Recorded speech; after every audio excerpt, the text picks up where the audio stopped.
Welcome back to Nursing with Harmony, and thanks for tuning in. Today I'm going to show you one of my family's favorite recipes. We like this any time of year, but summer is the best time to make it because the produce is fresh and it tastes the best. So let's get started. Some of the things I think are really important when you cook, especially when you're chopping a lot of stuff, is a super sharp knife.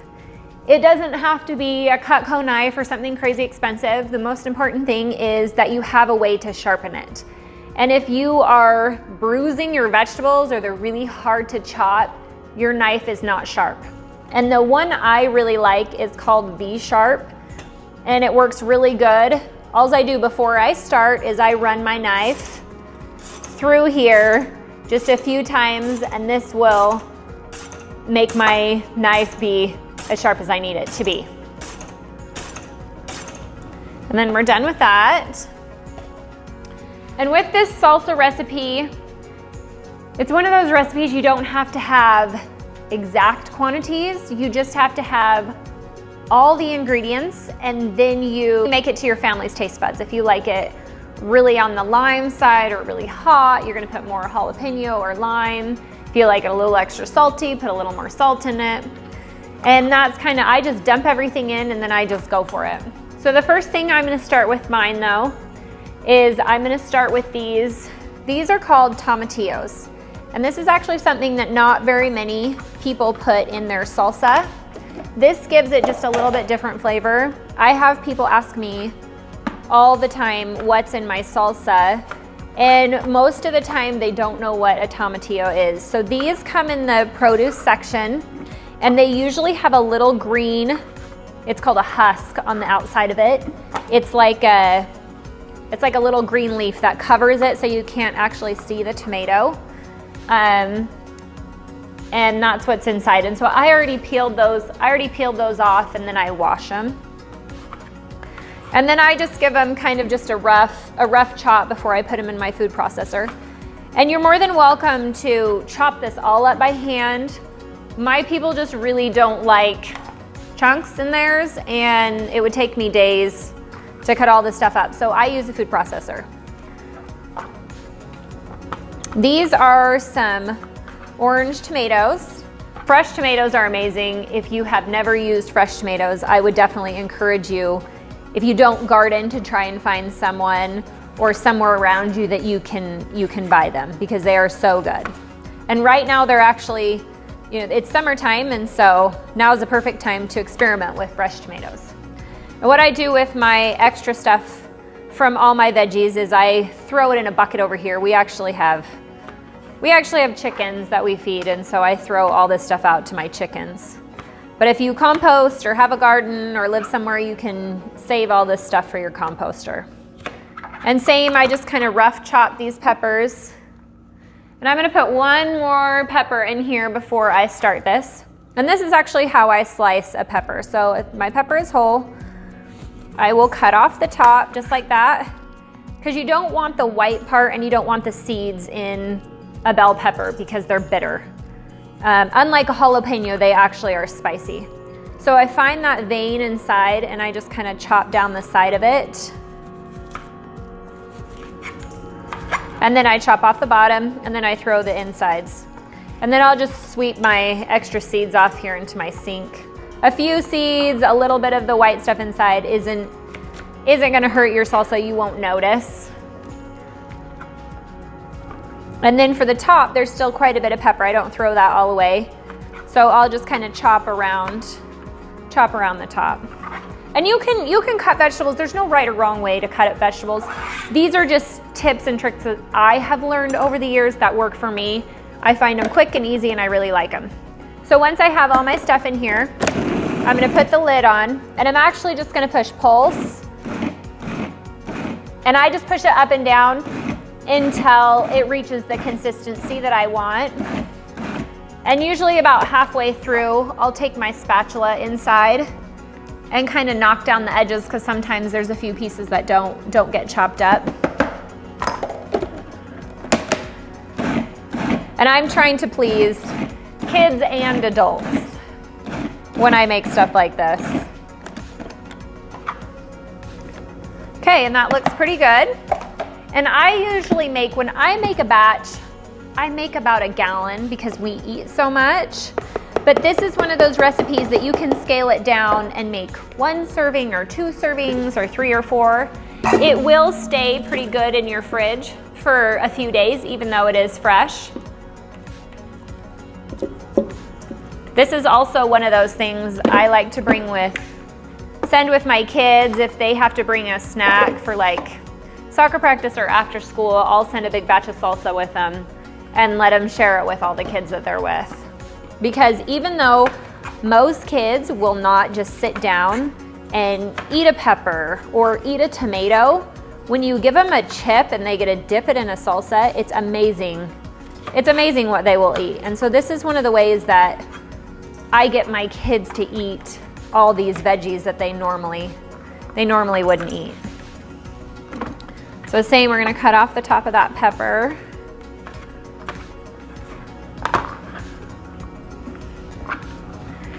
And then I've got 2 more red peppers, and they're actually, some people, if you haven't branched out and eaten different kinds of peppers, there is a difference in the red and yellow and green and orange peppers. They all have a little bit different flavor. I typically like to do a variety in mine. I really like the red ones, they're my favorite. I don't typically put green bell peppers in my salsa. You can if you really like the flavor of green bell peppers. I like to eat green bell peppers in salads and different things, but not in my salsa.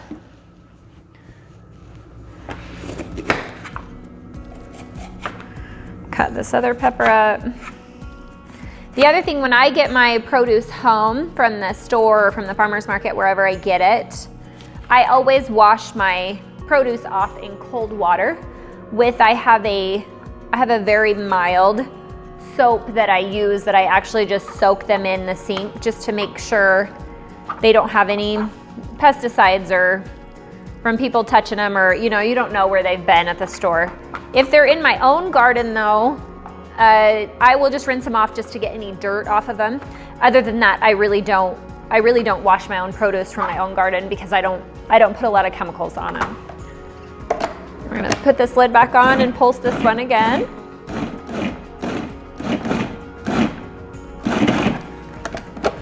And mix around for those chunks at the top.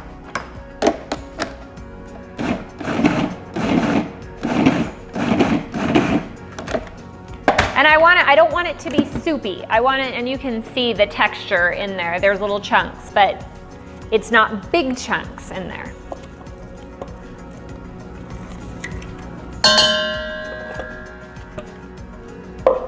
Another tool that actually, if you want to make a small batch of salsa, if you don't have a food processor or you're not making a big enough batch to justify using a food processor, is one of those little, it's like a hand chopper, and you put the vegetable or fruit underneath of it and you just chop it down. Those things work really well for that. Now these are tomatoes that I got. They're actually they're called a pink tomato. They're an heirloom tomato that I got from one of my neighbors. He has a huge garden. I did not grow tomatoes this year because I had too many other things going on. And where I live, tomatoes are tricky. Okay, so I want to cut out the middle, and then at the end, and this is how you know if your knife is really sharp, you should be able to just slice right through this tomato without pushing and bruising on it. And then I just give these kind of a rough chop. Depending on how you like and sometimes I'll grab a little paring knife if I have one in here for my tomatoes. I don't have the one I normally use, but so when they're homegrown, sometimes they get a little crazy inside. But depending on how you like the texture of your salsa as well. So tomatoes can be really juicy or they can be really meaty. And if they're really juicy and they have a lot of seeds, it will cause your salsa to be a little bit runny. And if you don't want that, if you don't want it as runny, you can either strain it. So sometimes I'll just kind of dump it to one side and let the juice run off. Or you can squish the seeds out of the tomato, either one. And so this is another homegrown one. And so I will try to get most of the brown stuff off, but it really it really doesn't matter because my batch of salsa is so big, nobody's really gonna be able to tell. So we're gonna cut that top off. And if you've never eaten an heirloom tomato, so these are actually heirloom tomatoes, so some grocery stores, you're starting to be able to find a few more heirloom produce, but they're amazing. The flavor of these are really incredible. And the only time I can really get them around here is in the summer from a few different people that grow heirloom tomatoes. But I kind of live in the desert, and tomatoes get a lot of bugs and they're really hard to grow. So if you live somewhere like in the Midwest, back east, where you have a really nice mild growing season, you probably can find a lot of different tomato varieties. And tomatoes are soft, so they don't take very long to chop up in here.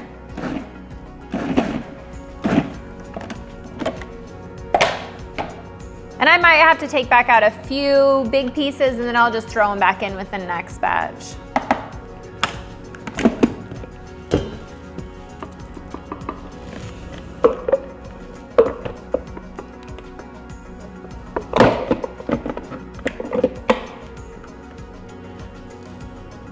And then the next thing I'm gonna do is I'm gonna do just two more tomatoes, and then I'm gonna add my cilantro in.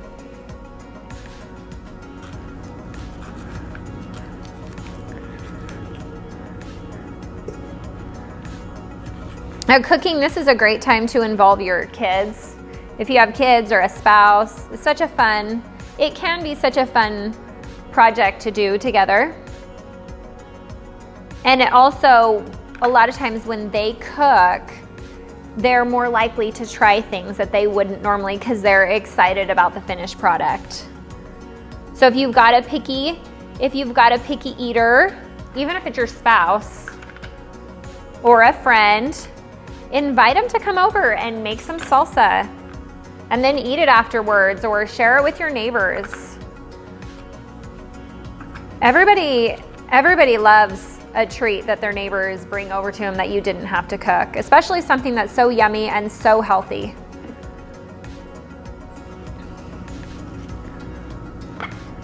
Like these tomatoes right here, because they're fresh, a lot of times I set them out. I like them at room temperature when I eat them just plain.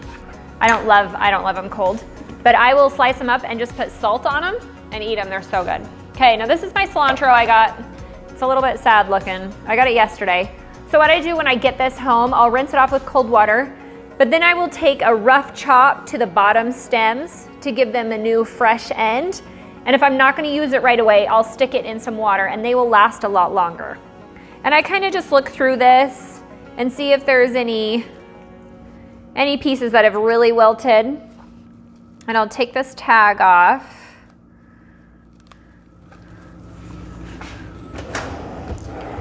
And then I will just do, because we're chopping this up so small, you're not gonna notice the cilantro stems. When certain dishes that I'm making, I'll pick off the leaves if I don't want the texture of that stem.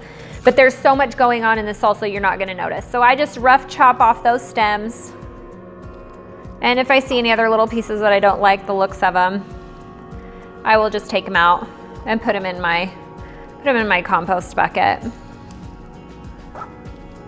And then I'll just take a rough chop of this. And I typically like to put my cilantro on top of something in my food processor because then it doesn't get all stuck to the bottom of it. It seems like it mixes a little bit better. And the other thing that I'm gonna add is a jalapeno. I am not a spicy person. I do not like spicy foods, but a jalapeno, if you just use the outside of it, you don't put any of the seeds in it. If you want spice, you put seeds. If you want flavor, you just put the outside. Jalapeno and the tomatillos are the two things that bring the most flavor to this salsa. And because I'm making about, not quite a gallon, I'm gonna use about 2/3 of this pepper. And so I just cut the skin off the side. And then I put that in here. And then the last thing I need is onion, but we're gonna wait just a second for that onion.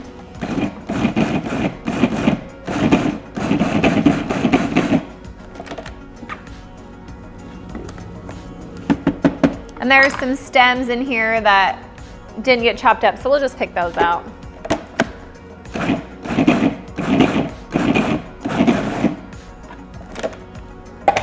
Okay, dump that in here. Use my spatula to get everything out.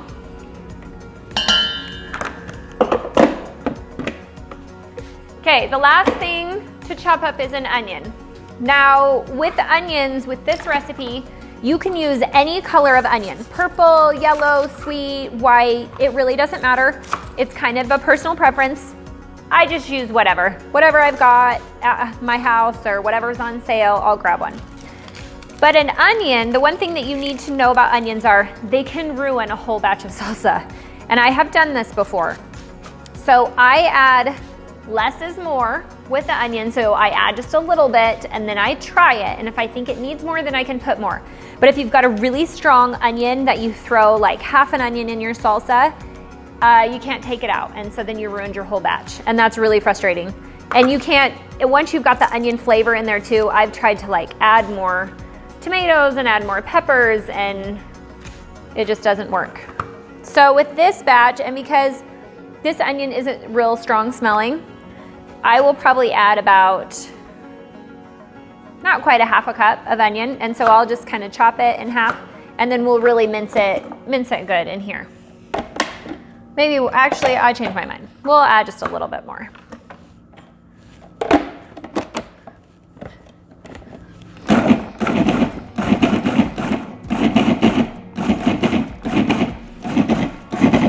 And we want to definitely get those pretty, like I said, not pureed. You don't want them pureed, but you definitely want them in littler chunks. Okay, once we've got that, we'll put that in the bowl.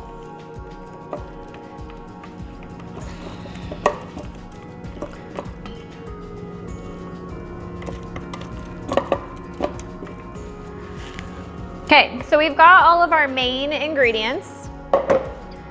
So now comes so we'll move this out of the way too. So now comes the fun part, is the trying it. We're gonna wipe off this counter just a little bit. I like to keep my workspace as clean as possible because then it makes my cleanup a lot easier too. The other thing that you need to add to it is garlic. It doesn't matter what form the garlic's in, whether it's powdered garlic, fresh garlic. This I've actually been experimenting with. I really like it. It's already just a pureed garlic. If you want to do minced fresh, it doesn't matter. You just need to add a couple teaspoons depending on how much you're making. And then we're gonna add some lime into ours.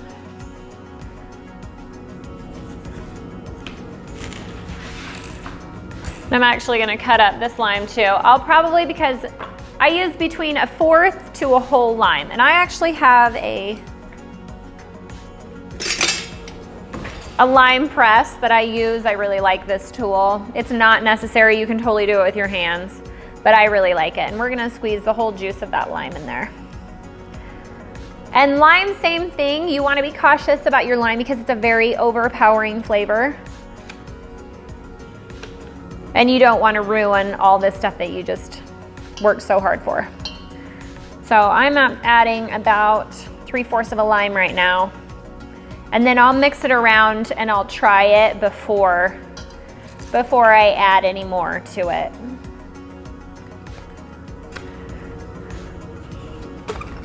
So there's that. The other ingredients we need are some salt. I like this pink Himalayan salt. So I'm just gonna kind of dump this in here.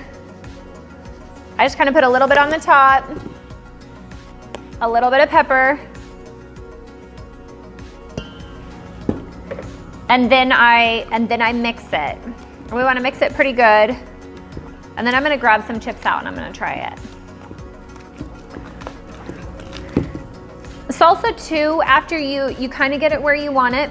Sometimes if you let it sit in the refrigerator for about a half an hour, It'll let those flavors marinate together, and then you can add, you know, a little bit more lime, a little bit more salt, depending on it tastes in about a half an hour. Now this bowl is about, you can see, it's about halfway full from all that stuff from all that produce that we used. And it looks so delicious. This is one of those things I like to have on hand. The reason I make so much too is if I'm in a hurry, this literally is what I'll eat for lunch. I'll grab a big bowl of this and chips, and I will just eat a whole bunch of salsa. I have some chips here. And everybody has their favorite chip. I like whatever. I like them all. So I'm gonna give this a try.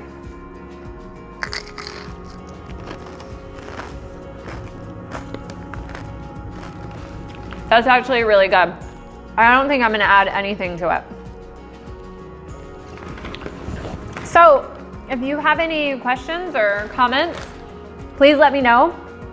But I encourage you to try this recipe. It's super awesome. It's so healthy and it's so yummy.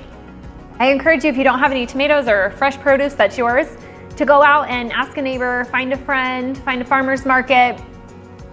Try something local from your area. It will make your food taste so much better. Have a wonderful day. Please subscribe, and thanks for tuning in.